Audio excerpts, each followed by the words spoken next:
Welcome back students in the standard 12 biology session chapter number 3 human reproduction. Let's move to the next topic, that is fertilization. Before this you have also studied about the menstrual cycle, and in the menstrual cycle you have noticed that there is release of egg or the secondary oocyte on 14th day. Okay, so what was that structure that was released during 14th day, and that was the secondary oocyte, and we call it as just ovum, but actually it is secondary oocyte. When this oocyte is released from the ovary after maturation or the rupturing of the Graafian follicle, it brings some cells of that follicle also, and these cells are called as corona radiata. This secondary oocyte has nucleus, abundant cytoplasm, and bounded by membrane that is known as zona pellucida. Zona pellucida, nucleus, cytoplasm, membrane, zona pellucida, and outermost some other cells, they are known as corona radiata. See here, there is a space between this zona pellucida and corona radiata that is known as perivitelline space, that is not mentioned here. This space is known as perivitelline space. At this stage, the egg is released from the ovary. What is the fate of this cell? What will happen to this cell? So let's study here. So this step is known as fertilization. We are going to study here. So there are some questions in your mind that what happens to an egg after fertilization. Fertilization भी पढ़ेंगे, उसके बाद क्या था वो भी पढ़ेंगे. How does a baby develop in uterus? So we will take these topics one by one. So first of all, I am going to have this topic, that is fertilization. So what is fertilization? So see here, fertilization is a fusion of sperm with egg. General language. It begins with the fusion of male and female nucleus. Okay. So this fusion will lead to the formation of a single cell that is known as zygote, and how it happens. Let's have a look at this picture so that each and everything will be very much clear to you. So see here, this was a structure you have already studied, that this is a female reproductive system. Here is the stages of the ovary, and see here, this mature Graafian follicle is rupturing, and there is a release of secondary oocyte. This secondary oocyte is captured by which part? Fimbriae, and it enters in the fallopian tube. When this enters in the fallopian tube, if there is a sperm, that is sperm will be released by the male into the vagina to then cervix. cervix के बाद कहाँ आते हैं sperms? uterine cavity में. तो uterine cavity से ये पास होते होते कहाँ चले जाते हैं? fallopian tube में. So when they enter in the fallopian tube, there are millions of sperms. Only few will be able and few will be viable to reach near the oocyte, and only one will fertilize here. So this age of this oocyte is 2 to 4 days. So fertilization is only possible if release of sperms and release of egg takes place simultaneously. अगर दोनों simultaneous होंगे तो there will be more chances of fertilization. Okay. So here when there is fertilization, where will sperm enter? The sperm will enter in this part, means ampullary isthmic region. वहीं पे fertilization होगी. In case you get a question that fertilization की site क्या है, तो ampulla आएगा तो भी नहीं, isthmus होगा तो भी नहीं, और अगर एम्पुलर isthmic junction उसमें ऑप्शन होती है, means that is a very much correct option where the fertilization will takes place. During fertilization, अब sperm की जो head part है, head के ऊपर आपने वो structure पढ़ी हुई है, that is having acrosome. Okay, and आपने क्या पढ़ा हुआ है? acrosome के अंदर क्या होते हैं? enzymes होते हैं. अब क्या होगा, जो egg की membrane है वही वाली zona pellucida, उसके बाहर कौन से सेल्स हैं? Corona radiata. तो स्पर्म का जो एक्रोसोम है that will become in contact with corona radiata and it will penetrate into the zona pellucida. Okay, now this sperm is not having cytoplasm and egg is having cytoplasm, so both will fuse together by utilizing the cytoplasm of secondary oocyte and enzymes of acrosome. So this fertilization is taking place here.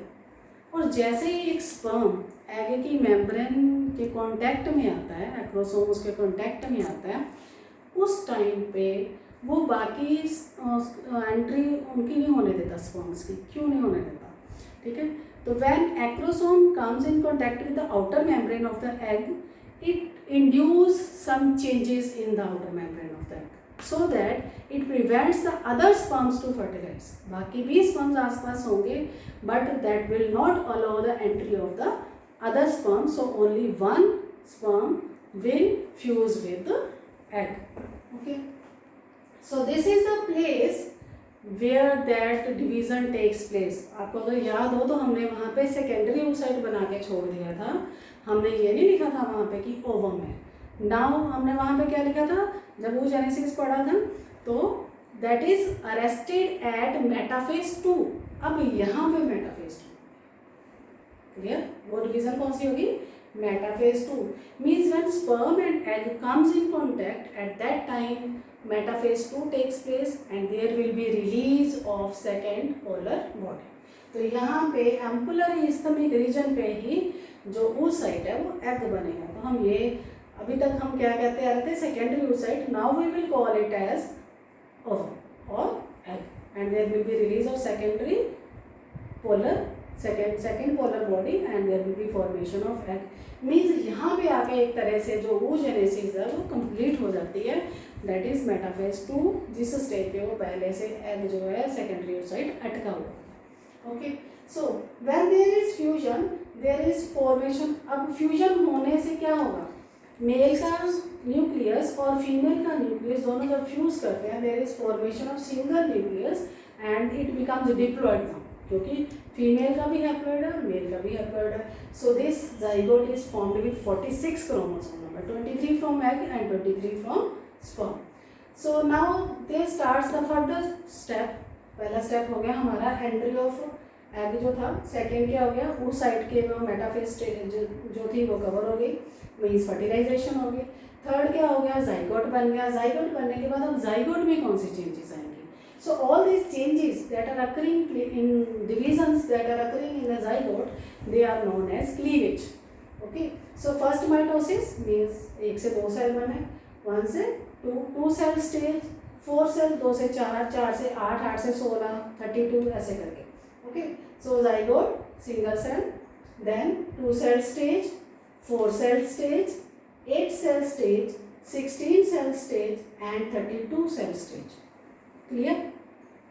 अब ये जो changes हैं 2 to लेकर जो है हमारी 8 तक, ये अभी देखो फेलोपियन ट्यूब में ही है और these are the different stages of these cleavage stages. And here now we are calling it as मरुला, जो मलबरी जैसा लगेगा. 16 cell stage, 8 और 16 वाले जो है उनके बीच वाली जितनी स्टेजेस आएंगे, 16 cell stage that is known as morula. Okay, अब मरुला के बाद क्या होगा? जब 32 सेल स्टेज बनेगी, now we call it as blastocyst. This is very important, morula and blastoma. So क्या हुआ? ओवुलेशन, मेटाफेज 2 खत्म हुई.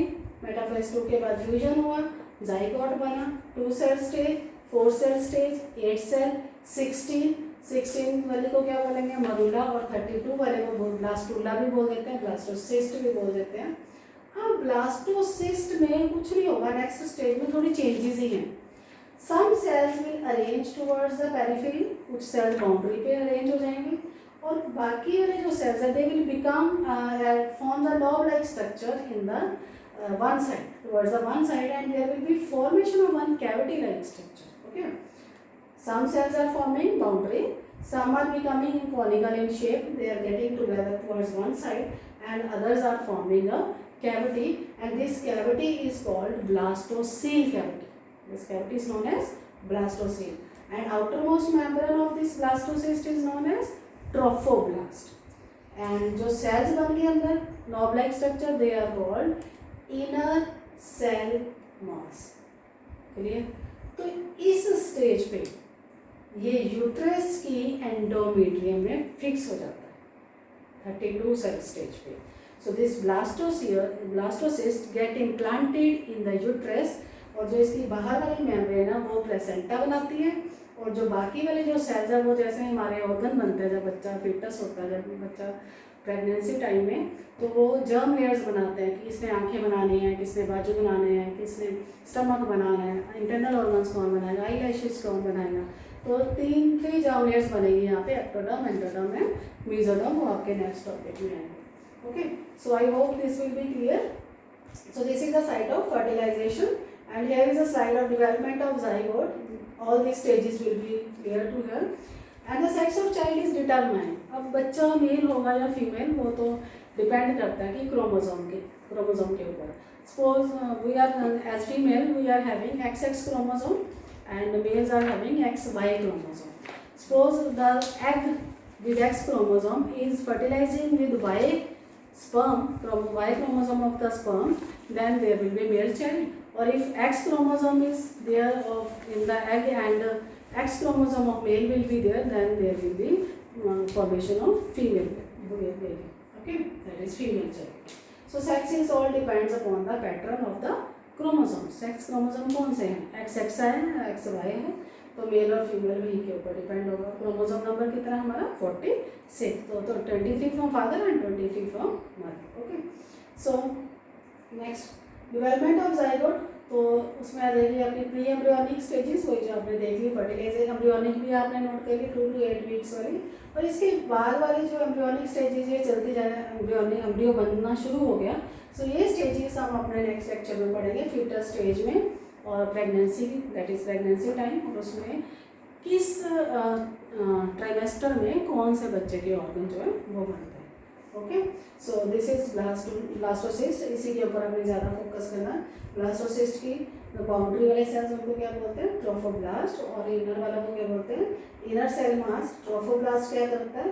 प्लेसेंटा बनाता है, कोरियन बनाता है। इनर सेल मास क्या बनाएगा?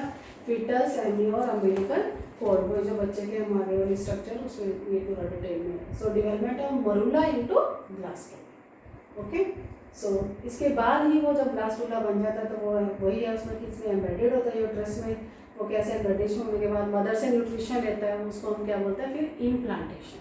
So this topic is complete here, that is fertilization and just implantation we have studied, and further development will be in the next lecture. Okay, thank you and have a nice day.